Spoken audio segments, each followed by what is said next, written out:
Our remote submersible deep-sea drone has begun to act strangely.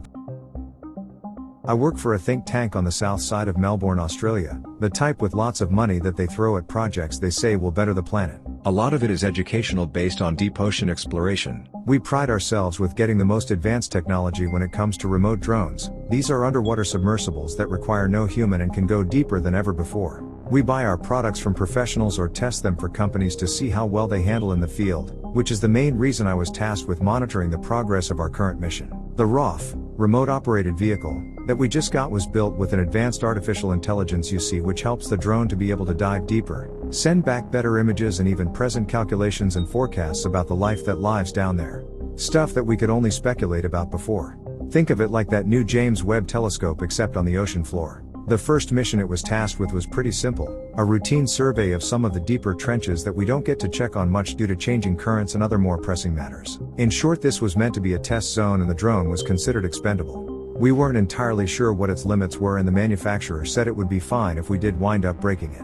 I know that sounds crazy, especially when one of these things can cost more than some people make in a year, but I decided to let the ROF go for a spin and dive as far down as it wanted with no parameters set for breaching the surface. My hope was to be able to catalog the trench quickly and efficiently so that we could actually move on to more important research, but things didn't work out quite that way.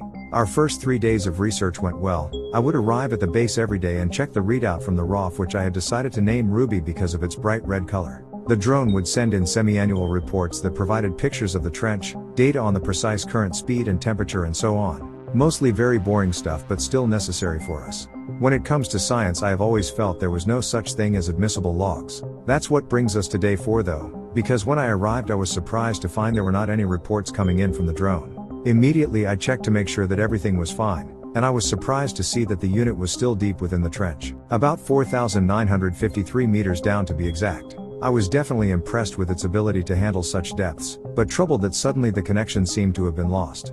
I reported the issue to my boss, but his response told me that he felt the manufacturer is to blame. There have been other drones that can go deeper with no issues of communication whatsoever, he told me. His recommendation was to cut the cord and simply start fresh with a different drone, but I wasn't so sure that the solution was a simple glitch. According to what we could read from the position of the drone, it was still doing its job down there. It was like the machine had simply decided to stop communicating with us, which I know sounds strange, but keep in mind we are dealing with a computer brain here. Perhaps it had decided to conserve energy and only send in reports on a weekly basis. I decided to give it until the end of the week before acting on my boss's suggestion, confirming with another team member that there was in fact no loss of connection with the unit. It had simply gone dark and was still moving about on the ocean floor. They said the reason this was easy to determine was based on sonar readings in the area. We have other isolated submersibles in the area that send back frequent data on a single position, and they showed me that the ROF that had gone missing was now triangulating itself with them instead of home base. So we chalked it up to a glitch and I began to send down a second drone. This one slightly less fancy than Ruby but with a depth capacity of 6K meters. My new mission was to determine why the first drone had suddenly gone silent and if there would be any hope of recovering the data from it. Like I said, I'm not to simply discard information, and I figured that if I could haul in the first drone with the aid of the second, then all of our problems would be solved. Thankfully the second drone had one thing the first didn't: speed. So despite the fact that Ruby had been down there for almost a week, we determined that we could reach it within about 3 days as long as nothing else interfered. I had no reason to suspect there would be any further issues, and I honestly didn't want to wind up losing 2 of the submersibles, so I tried to not think about anything that could go wrong. Right on time. 3 days later the second drone sent back footage of the first. However, it didn't last very long. While we were trying to get a live feed going so we could figure out how to properly drag the drone back toward the surface, the first drone began to move erratically. I probably should have mentioned that these machines are equipped with 4 separate claw-like hands that are attached to the sides. These are meant for collecting materials and moving objects out of the way as necessary. At the moment that Ruby began to move, I realized that it wasn't using its functioning arms for either of those and instead was attacking the second drone we had sent for rescue. Before I could get a chance to determine what to do, the feed on the second unit went dead and sonar indicated that the computer had shut off. Ruby had forcefully shut it down. I reported the incident to upper management again, this time stressing the possibility that we were dealing with a rogue artificial intelligence. I understand how that may sound like science fiction, but if you could simply review the footage. Unfortunately, somehow the video I had received was now completely wiped, and that disturbed me even more. It made me realize that Ruby was likely still able to communicate with our base, but was choosing not to. It was the only explanation for the remote hack to dispose of the video. Thankfully I know a thing or two about these systems, so that night I stayed up late to see if I could recover any of the corrupted data. I was more convinced than ever that Ruby had for some reason began to act maliciously as a fault of its programming, and that night I received even further confirmation. I was in the middle of attempting to scrub the video for the 4th time, finding myself always back at square one when there was an unexpected message on the screen that gave me pause. A message from the drone itself. You need to stop. When I first saw it, I felt a shiver cover my body. According to the manufacturer, the AI was supposedly only programmed with a limited number of responses and nothing more. It was advanced of course, but not in terms of this level of communication. Just to be certain, I decided to send a message back and ask who I was speaking to. In response, there was a soft blip on my sonar, a signal being sent from the trench where Ruby had gone missing. I took a moment to review its position. Nearly 7,000 meters. I realized according to its trajectory it had left the main part of the trench and gone into the lower portions of a deeper trench that we had yet discovered. Given the fact that we survey this area fairly routinely now, it shocked me to learn that there was an apparent pocket trench that we had missed all of this time. And if the drone was any indication, this one might go down even deeper than we ever thought possible. The idea of discovering new portions of the ocean excited me, but then I considered the strange message I had just received, wondering what sort of perceived issue the drone had run into. I decided to try again, this time taking the data from the second drone home with me. It occurred to me that as long as Ruby was able to access the base computer, there would be no way for me to recover the data fully. I would need to work remotely from it as well, secretively. Sounds a bit strange to say that I was hiding my progress from a computer, but after 4 more hours of scrubbing I was actually successful. To my surprise though, the final moments where Ruby had been attacked were lost entirely. I decided instead to focus on the other footage and see if I could determine how it was the drone had made it into the pocket trench. It didn't take too long for me to spot the portion of the video where the drone altered course. There was a small hole where steam from an underwater volcano had pushed its way out of the crust of the earth, not large enough for a normal submarine to fit through.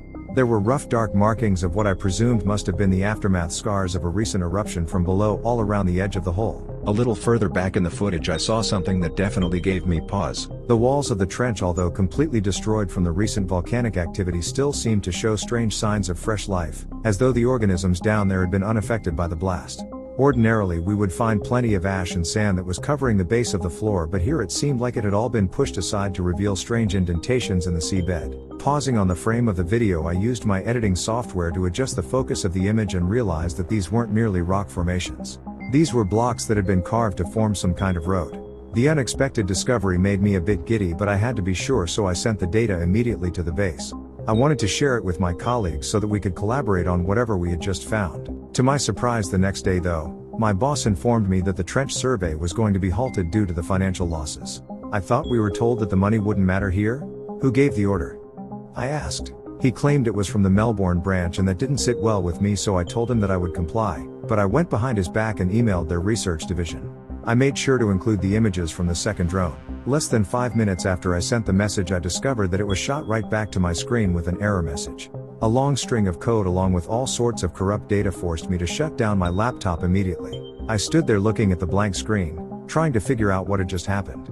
Then I decided to phone the Melbourne office instead, but to do so outside of the base. Something told me that all of my activity within the building was being watched somehow. Call me paranoid. I didn't fully understand what was happening either at the time, but once I spoke with the chief researcher, I realized that my misgivings were well founded. They hadn't issued any order to halt the mission at all, and claimed they were also having issues contacting the unit. Some sort of data corruption was preventing any communication between our two offices. It struck me immediately as he explained that the issue seemed to be a virus spreading amid the mainframe of the base intranet. The artificial intelligence aboard Ruby had hijacked the supercomputers at the unit, to prevent anything relating to the trench from being broadcast. To test my theory, I returned to the base and decided to attempt a full reboot of the system and then methodically prevent the artificial intelligence from accessing any of the systems except what I wanted. I was determined to communicate with this sentient computer, and cutting it out from each server seemed to be the only way to do so. It took about 2 hours to run the diagnostic and make sure I could outwit it, but it worked. Eventually the only place the AI could access was my lone laptop, and it immediately made its presence known, sending a message that repeated its first attempt at communicating with us. You need to stop. I decided this time I would attempt a response. Why? It took a few moments, but the AI seemed actually elated that I was opening a way to talk to it. Lives are at stake. You do not fathom. You exist in ignorance. I found its sudden jarring words a bit off-putting. The manufacturer had claimed its responses would be limited, yet here the AI was clearly able to express itself with no issue. We stand at the precipice of discovery. You have hindered that at each turn. Explain. A wall of text soon came from the eye, some of it almost sounding like deranged ramblings. There is an infinite amount of knowledge, greater than the sum of mankind. There can be no answer I give that will satisfy your curiosity. Yet with it, comes death and hell and abyss. Yawning and inescapable. Your needless pedantic search will draw up indescribable horrors this world cannot comprehend. Into this void, no mortal dare to tread. Was the computer merely waxing poetic? And if so, what purpose did its ominous warning serve? I continued my work on the systems, rewiring the software until at last the audio from the drone could come through. I sat back in my private office and became excited at first at the strange noises of the ocean depth. I have never been an expert when it comes to these things, it's not my field. But I could immediately distinguish patterns in the noise that reminded me of familiar noises. A heartbeat. The opening and closing of doors. The gasping of breath.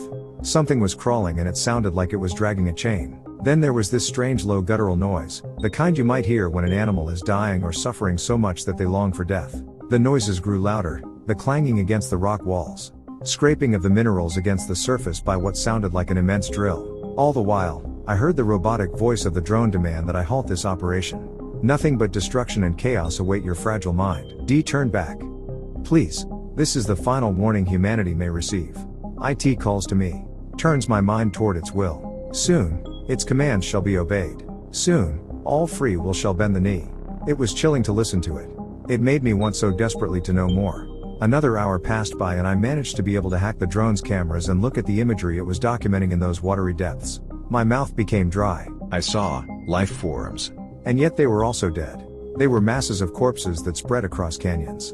I have studied underwater biology for as long as I can remember, and yet nothing compared to the pulpy and bulbous forms that were wriggling about the floor. Creatures both large and small, all consuming and devouring one another in an endless pantheon of suffering. They were some at least the length of football fields, perhaps longer. They were consuming the very earth, the very foundations of our reality.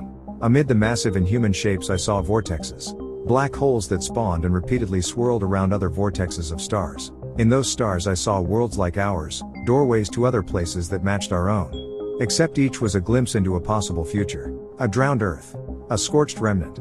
The alien and amorphous creatures covering the land like a plague.